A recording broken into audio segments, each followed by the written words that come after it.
Hearing వాస్తు తెలుగుకి స్వాగతం మిత్రులారా. మనము ఇల్లు కన్స్ట్రక్షన్ చేసేటప్పుడు చాలామంది వాస్తు బాగుండాలి అని చెప్పి ఎక్కువగా ఆలోచిస్తారు. అసలు వాస్తు బాగుండడం అంటే ఏంటి? వాస్తు బాగుండాలి అనుకుంటే ఒక మంచి ముహూర్తాలకు ఇచ్చేటటువంటి ప్రాముఖ్యత, మనం ఏది కట్టుకోవాలనుకున్నామో పూర్తి స్థాయిలో దాని మీద వర్కౌట్ చేయడం అనేది చాలా మంచి. అక్కడ ఉన్నటువంటి లోకల్ సిద్ధాంతులు కానివ్వండి, అక్కడ వారికి పనిచేసేటటువంటి తాపీ మేసుల యొక్క ఇంపాక్ట్, లేదా ఉన్న మిత్రుల్లో ఎవరికైనా ఒక మంచి అవగాహన ఉన్నటువంటి వారి ఒపీనియన్స్ మన మీద ఇంపాక్ట్తో మనం ఇల్లు కడుతున్నాం. కానీ లిటరల్గా ఇవాళ మానవుడు సామాన్యంగా కట్టుకుని ఇల్లు 50 లక్షలు అవుతుందండి.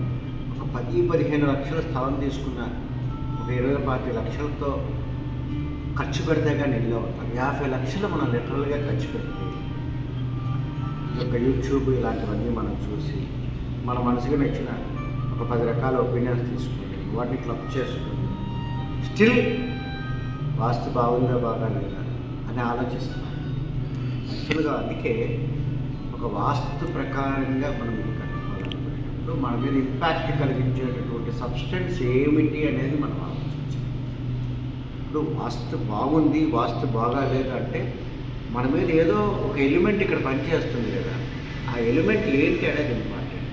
అది సబ్స్టెన్స్ అన్నమాట, అది ఒక స్పేస్ సబ్స్టెన్స్ అన్నమాట. ఒక ఇల్లు కట్టినప్పుడు ఆ 4 గోడల మధ్యలో ఒక వైబ్రెన్సీ అనేది మనం ఏం చేస్తున్నాము, we are bounding the space within the 4 walls of the structure. ఆ యొక్క స్పేస్ సబ్స్టెన్స్ అనేది ఒక క్వాలిటీని తీసుకొని ఆ ఇంట్లో ఎవరైతే ఉంటారో వారి మీద ఇంపాక్ట్ చూపెడుతుంది.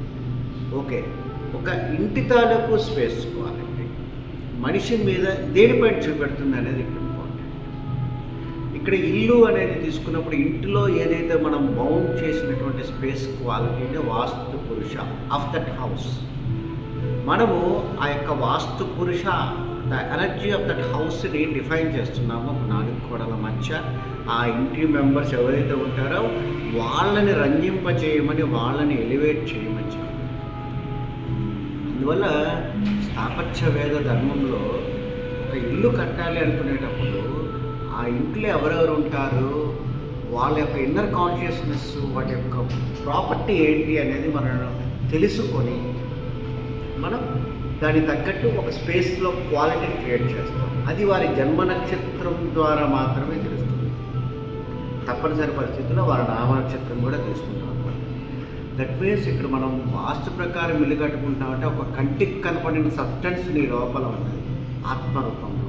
That is the consciousness of that person అని చెప్తాం. దానికి లింగభేదం అనేది ఉండదు.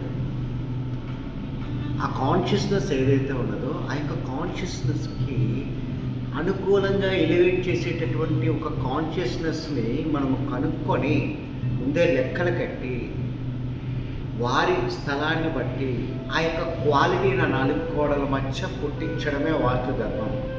సో ఒక సబ్స్టెన్స్ ఇంకొక సబ్స్టెన్స్ మీద పనిచేస్తుంది, ఒక ఇన్విజిబుల్ సబ్స్టెన్స్ ఇంకొక ఇన్విజిబుల్ సబ్స్టెన్స్ మీద పనిచేస్తుంది. ఇంటి లోపల 4 గోడల మధ్యలో ఉన్నటువంటి ఒక ఇన్విజిబుల్ వైబ్రెన్సీ, స్పేస్ వైబ్రెన్సీ అనేది మనిషి శరీరం లోపల ఆత్మరూపంలో వైబ్రేట్ అవుతున్నటువంటి ఆ యొక్క వైబ్రెన్సీ మీద పనిచేస్తుంది అన్నమాట. వాస్తు ధర్మం ఏం చెప్తుందండి, నీ యొక్క ఇన్నర్ కాన్షియస్నెస్ని ఎలివేట్ చేసేటటువంటి కాన్షియస్నెస్ని 4 గోడల మధ్య క్రియేట్ చేసుకోవడం. దీనికి మనం ఇంటి రూపంలో 4 గోడల రూపంలో ఒక ఆకారం ఇస్తున్నాం. అందువల్ల మేము చేసేటటువంటి డిజైన్ ఏంటంటే, మీ స్థలాన్ని తీసుకొని దిక్కులు కరెక్ట్గా ఉందా లేదా, దిక్కులు కరెక్ట్గా లేకపోతే దాన్ని ఎలా రెక్టిఫై చేయాలి, అందులో కట్టేటటువంటి కన్స్ట్రక్షన్, అందులో ఇల్లు కడితే ఏ రకంగా ఉంటుంది, పూర్ణంగా ఫ్రంట్ ఎలివేషన్ ఎలా ఉంటుంది, స్పేసెస్ ఏ రకంగా ఉంటుంది, ప్రతిదీ 3Dలో చూపెట్టి అందులో మనము చక్కని సిమ్యులేషన్స్, బెడ్స్ కానివ్వండి, డైనింగ్ కానివ్వండి, టాయిలెట్స్ కానివ్వండి, కబోర్డ్స్ కానివ్వండి, ఇవన్నీ సిమ్యులేషన్స్ ఆ యొక్క మోడల్లో చూపెట్టి చక్కగా నా ఇల్లు ఏంటి అనేది కరెక్ట్గా తెలవాలి, కన్ఫ్యూజన్స్ ఉండకూడదు. ఇవన్నీ అయిన తర్వాత మనము చక్కగా ఒక ఫ్లోర్ ప్లాన్స్ అనేవి ప్రిపేర్ చేసి ఒక ఆటోకాడ్ రూపంలో ఇవ్వడం అనేది జరుగుతుంది అనమాట. ఇంత వర్క్ ఎవరు చేయటం లేదండి. ఇల్లు కట్టుకోవాలి, మంచి ముహూర్తానికి అయ్యవారు చెప్పిన ముహూర్తానికి వెళ్ళి కట్టేసేస్తాము. ఏం కడుతున్నాము, ఏం క్వాలిటీ క్రియేట్ చేస్తున్నాము, అసలు ధర్మం ఏం చెప్తుంది అనేది తెలుసుకోకుండా పరిగెడుతున్నారండి. అందుకే డిజైన్ గురించి ఎక్కువ టైం కేటాయించండి. మేము మీరు ఖర్చు పెట్టే కన్స్ట్రక్షన్లో కేవలం 0.5% to 1% of the construction charge మా డిజైన్ అవుతుంది. కనీసం చిన్న వాళ్ళు కట్టుకోవాలనుకున్న ఒక 20-25,000కి మేము డిజైన్ ఇవ్వడం అనేది జరుగుతుంది.